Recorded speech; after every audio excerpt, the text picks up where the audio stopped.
नमस्ते, मैं रीता मौर्य सोनभद्र से। आज मैं आप लोगों के बीच अपने स्वतंत्रता दिवस पर स्वतंत्रता दिवस पर एक बहुत प्यारा सा राष्ट्रीय लोकगीत लेकर के आई हूँ। राष्ट्रीय कजरी गीत है, आप लोग इसे सुनिए। उम्मीद है कि आप लोग हमारे इस वीडियो को पूरा सुनने के बाद आप लोगों को ज़रूर पसंद आएगा। अच्छा लगे तो एक लाइक करिए, हमारे चैनल को जो दोस्त नए हैं वो सब्सक्राइब करिए, अपना प्यारा आशीर्वाद दीजिए।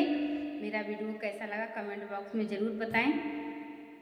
अपने देशवा के दुश्मन भगवा पिया, झंडा फहरावा पिया ना।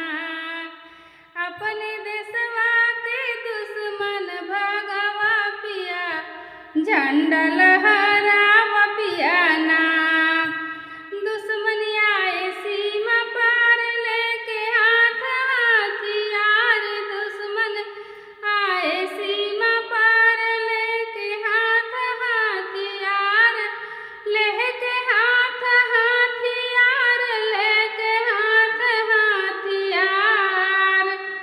दुश्मन आए सीमा पार लेके हाथ हथियार, भारत माता के लाज बचावा पिया, झंडा लहरावा पिया ना।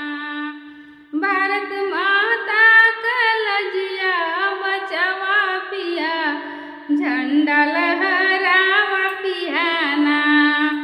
अपने देशवा के दुश्मन भगवा पिया, झंडा लहरावा पिया ना।